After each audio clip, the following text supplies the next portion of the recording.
একজন ভাই আসছে, ওনার কথা থেকে আমি একটা প্রশ্ন জিজ্ঞাসা করতে চাচ্ছি। সেটা হচ্ছে ডায়াবেটিস তো আমরা জেনারেল যেভাবে আমরা চিকিৎসা করি সেটা হচ্ছে আমরা মনে হয় সাময়িকভাবে আমরা একটু মনে হয় যে চিনিটা কমে সুস্থতা ইয়ে করি, রক্তের চিনিটা কিন্তু আমার প্রশ্ন হচ্ছে যে স্যারের এখানে কি আসলে আমরা ওটা কি পার্মানেন্টলি কোনো আসলে ট্রিটমেন্ট পাবো কিনা? ইয়েস, তাহলে এই যে আপনারা পার্মানেন্ট ভালো হয়েছেন কে কে দেখি হাত তোলেন যারা আমাদের ফলো করছেন। এই যে উনি ভালো হয়েছে, এই যে আপনার এই যে এই ভালো হয়েছে, আর কে ছিল এখানে? বোন একজন কোথায় গেল? আচ্ছা, তো পার্মানেন্ট ভালো মানে আমি বুঝাই, পার্মানেন্ট ভালো মানে তার কোনো ওষুধ লাগে না, সে সুস্থ আছে, বুঝতে পারছেন? কিন্তু সে যদি অনিয়ম করে এটা তো সমস্যা আবার হতে পারে, কোষের ওভারলোড তো আপনি আবার বানাতে পারেন। আমার কথা বুঝতে পারছেন? তাকে নিয়মে চলতে হবে, অনিয়ম করলে আবারও সে একবার অনিয়ম করে হয়েছে।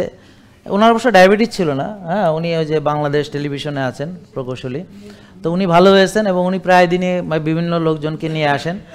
আর আজকে নতুন কারা কারা এসেছেন দেখি হাত তোলেন তো, যারা নতুন এসেছেন, আজকে বেশিরভাগ নতুন এসেছে। হ্যাঁ, নতুন এসেছে তো। হ্যাঁ হ্যাঁ, এই যেমন উনি 35 নেয়, প্রথমে শুরু হয়েছে কত থেকে? ওকে হাত নামান। হ্যাঁ, কত থেকে শুরু হয়েছে? 8 থেকে 35। তার মানে আপনার উত্তরটা বুঝতে পারছেন? তার মানে আমরা যাদের ইনসুলিন কম দিয়ে শুরু হয়েছে এখন দিন দিন ইনসুলিনের পরিমাণ বাড়তেছে, তাহলে বোঝা যাচ্ছে যে ইনসুলিনের ডোজ বেশি লাগতেছে। এটা কি বুঝতে পেরেছেন? ঠিক আছে, আর কোনো কোয়ারি আছে আপনার? না, সেক্ষেত্রে কি ওনাদের কি ওষুধ নিতে হচ্ছে নাকি শুধু যে ওষুধ নিতে হচ্ছে না? তো এই ওষুধ নিতে হচ্ছে না, ওষুধ ছাড়া কোনো ওষুধ নাই। আপনি কয়টা ওষুধ ছেড়েছেন? হ্যাঁ, মানে 2টা ওষুধ ছেড়েছে, ইনসুলিন সহ ওষুধ ছেড়েছে। আর আরেকজন, আপনি কয়টা ওষুধ খেতেন? আর ইনসুলিন কত ইউনিট নিতে? আপনার তো ইনসুলিন না, আপনার ওষুধ, 5টা ওষুধ ছেড়েছে। আর এখন কোন ওষুধ লাগে?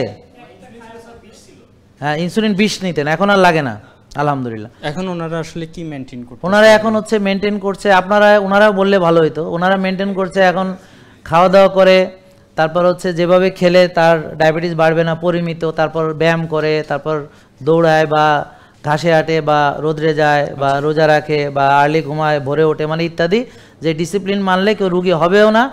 আর এখন রুগী হয়ে গেছে, এখন ডিসিপ্লিন মেনে রোগও নাই, আবার যদি অনিয়ম শুরু করে আবার হতে পারে।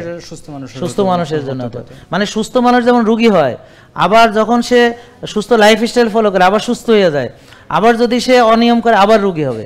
মানে এই ব্যাপারটা হচ্ছে এরকম, মানে এখানে কোনো পার্মানেন্ট বলতে যে পার্মানেন্ট যদি ডিসিপ্লিন মানে পার্মানেন্ট ভালো থাকবে, আর যদি সে ডিসিপ্লিন না মানে সে পার্মানেন্ট রুগী থাকবে, এই হচ্ছে কথা। ওষুধ এখানে কোনো কাজ করবে না, এটা হচ্ছে কথা।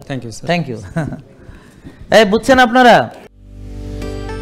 জেকে লাইফস্টাইল, ওষুধ মুক্ত সুস্থ জীবন।